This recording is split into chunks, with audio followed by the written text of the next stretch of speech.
चुनाव आज चरम पर पहुंच चुका है। स्वाभाविक रूप से जो देश के दुश्मन हैं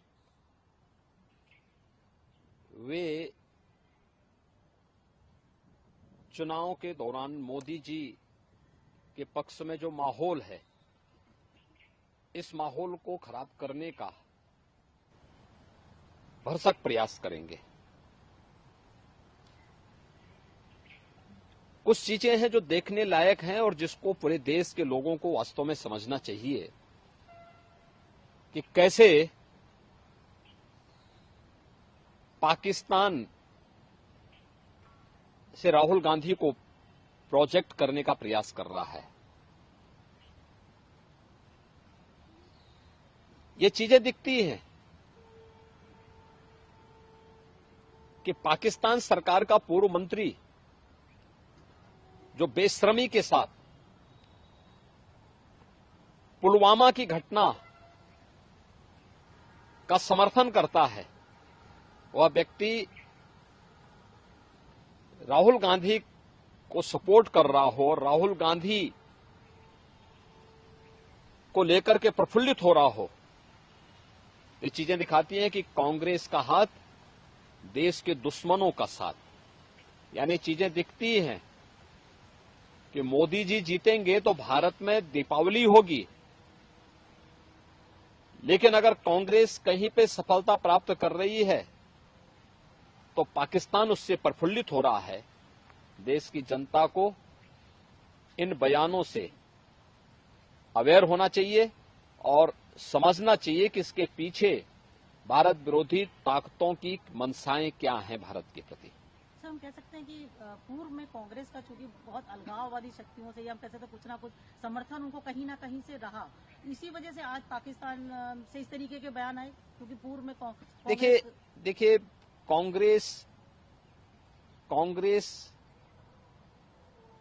आजादी के बाद अपने मार्ग से भटक गई। उसने अपने स्वार्थ के लिए पहले देश का विभाजन किया, फिर अपने राजनीतिक स्वार्थ के लिए वह देश के अंदर जिस प्रकार की तुष्टीकरण की नीतियों को उसने आगे बढ़ाया था, तुष्टीकरण की नीतियों का दुष्परिणाम था देश के अंदर अलगाववाद और उग्रवाद चरम पर पहुंचा। कांग्रेस सरकार की भ्रष्ट नीतियों के कारण देश के अंदर नक्सलवाद भी तेजी के साथ फैला था।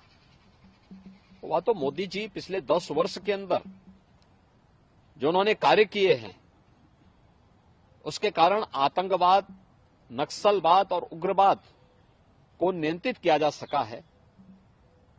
और एक जो सकारात्मक माहौल देश के अंदर बना है, विकास का माहौल बना है, गरीब कल्याणकारी योजनाओं के बारे में बेहतर माहौल बना है और प्रत्येक अंतिम पायदान पर बैठे हुए व्यक्ति को भी शासन की योजना का लाभ मिल रहा है। स्वाभाविक रूप से आम जनमानस का रुझान इन सभी बातों को लेकर के मोदी जी के पक्ष में है, मोदी जी के समर्थन में है। और हमें विश्वास है कि कांग्रेस की विभाजनकारी